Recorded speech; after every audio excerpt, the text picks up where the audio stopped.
Each year, approximately 40,000 foals are born. Of these, no one knows how many are in need of a nurse mare.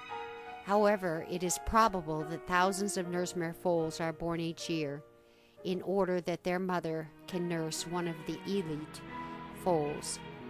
Of these nurse mare foals, only a handful have a chance of survival. Those who breed them do not care if they live or die.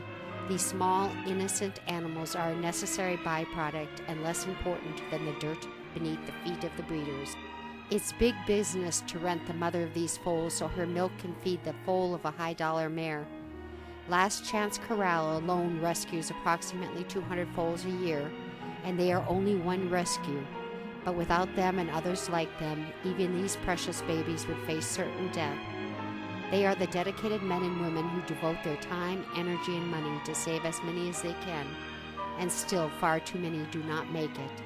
Their chance for life gone shortly after they take their first breath. Have helped with the raising of not just Dinky and Kaylee, but many nurse mare foals who have come from the original rescues. From the time they're how old?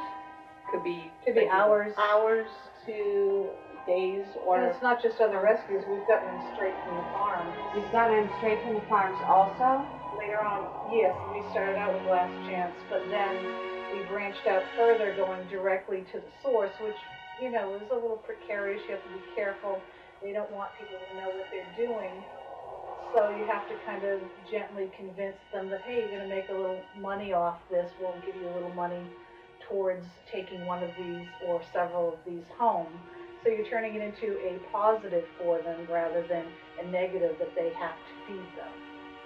But you can't necessarily broadcast their name. You can't let the adopters know where they came from. In some cases, they may show up back there angry that they treated their baby this way, and I believe it happened on one occasion, which almost damaged the relationship we had. Now, it's a double-edged sword because you don't necessarily want to be friends with people that would do this, but if you don't make friends, then you don't get to save the animals either. So it's a little bit of a dance that you have to do.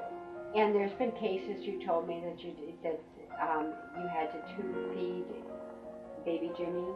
We had one specific baby. He was our toughest case. He needed to be tube fed. He had a tube stitched to his face that went through his nose down to his belly. Every couple of hours, a volunteer would have to literally pour his milk in through that tube to feed him, and also lift him to stand. He was too weak. People would be sleeping in the stalls with him. Round-the-clock care. That literally was what took a village to save him too. Even just the regular nurse mare foals, when we had 4 or 5 of them at a time, would take a team of 80 people to do all the feeding shifts and the care for them. And how old was Dinky actually when he showed up? I'm not going to. We don't really know specifically. Once again, they don't like to disclose, and I think they tend to want to make it sound like they're older than they are, because it sounds terrible to rip a newborn baby away from its mother that's had no colostrum, no milk, everything they need to start them in a healthy life. But if you were to guess, probably maybe a couple of weeks at best, because he was pretty small. In fact, we all thought, he might end up being a pony he was sometime. So, and it's not just about mixing the milk too. It's the whole so much more ingredient. Yeah, and it's the milk, it's the yogurt, it's the probiotics. And we came up with our own formula and it constantly has to be updated. Mm-hmm. What works, this week, what might not work next week. And it's the socialization, like you said, and the training, and make sure that they get used to everything. And they all had natural horsemanship training, so they led and did better than most horses. But you also had to teach them how to stay away, because that they look at you as their mother. They kind of, everybody likes that in the pocket work, but it could be dangerous as they get older. So you have 1,500 pounds in your pockets. Right, you have to teach them boundaries as well. So and Dinky still has a little trouble with his face issues. Yeah. It's hard not to baby them. They're orphans. They're frail. They're looking for comfort. So it's hard not to baby them that way. And the weaning process, they never really know how to be, that they're weaned. Right. Well, their mother wasn't there to teach them how to be a horse. No, that's part of it too. One of the many negatives. The only positive is that whoever ended up adopting them gets a bond like no other. Right. Because you do become almost like their mother, as you two both know. I think that one point that Christine was starting to make is a very important one about what we fed them, because it was a trial and error thing, and I think that's one of the reasons why they thrived so much, that we didn't just use the Mare's Match milk replacer, which is a powdered milk replacer. Chobani was kind enough to donate, I can't even tell you how many Cases. truckloads of yogurt, and we would put a quart in each 5-gallon bucket with probiotics, and it made it thicker, creamier. They liked the taste better. They were more willing to eat it, and it helped set up the good bacteria in their bellies that they normally get from their mother's milk. And I think that's probably one of the reasons why we were so successful with them being healthy babies, when so many other people have so much difficulty and the mortality rate is so high. They aren't naturally going to go to the bucket. Yeah, well, we would feed them to the bucket. I had actually bottled from Kaylee at one point because she was the smallest in the group in the beginning, and she was not getting enough milk. So what we decided to do with her was to take a bottle and try to bottle feed her, because she wasn't catching on as quickly as the others to go to the bucket and push her way in, where she knew that she had to push her way into the bucket to get her food too. But, so, now, one thing I should mention to you is that I thought was kind of interesting was they tended to try to nurse off of each other at one point in the beginning.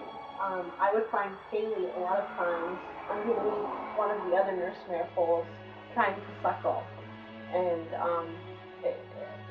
it's a natural thing for them to want to do that, and Very heartbreaking. it was really sad to see, and you have to try to tell them, no, there's no milk there for you. You have to go to the bucket. But you do find that you have to teach them to go to the bucket instead of trying to nurse off. So you had Kaylee from how old? The vet thought that she was about 5 days old when she was brought over here. But Kaylee actually did come from Last Chance?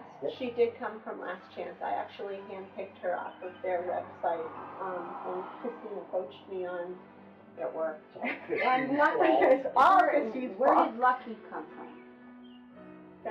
He came from that Nurse Mare farm. Right, Yes. right. It was only the first group that came from Last Chance. All the other ones following. There was six of them. Dinky came from one of the farms that we aren't discussing. Yes. Yeah. Right. The rest of them came in, but Dinky and Lucky came together. From one of the farms that we aren't discussing where.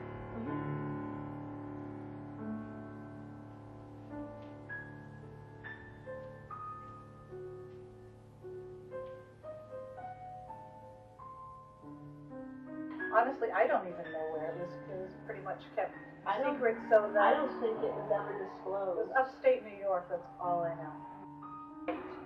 Go and help nurse another mare's baby because she died at birth.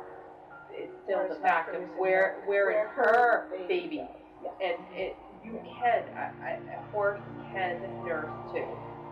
They don't always get what they need as much as they need, but why not supplement both of them? Why does one have to be tossed aside?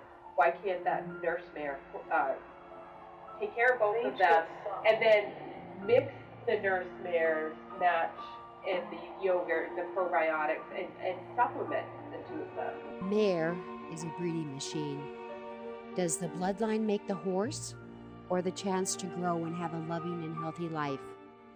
The foal of a nurse mare never gets to know a mother's love or nurturing, and in many cases ends up as pony bags, Cordovan couches, or shoes. If it is fortunate, it is rescued and finds a home, though many are readopted many times before they find someone who will spend the time and money it takes to raise a nurse mare foal. These young foals, stripped from their mothers a few hours after they are born, must turn to humans for any chance of survival, and way too many don't make it.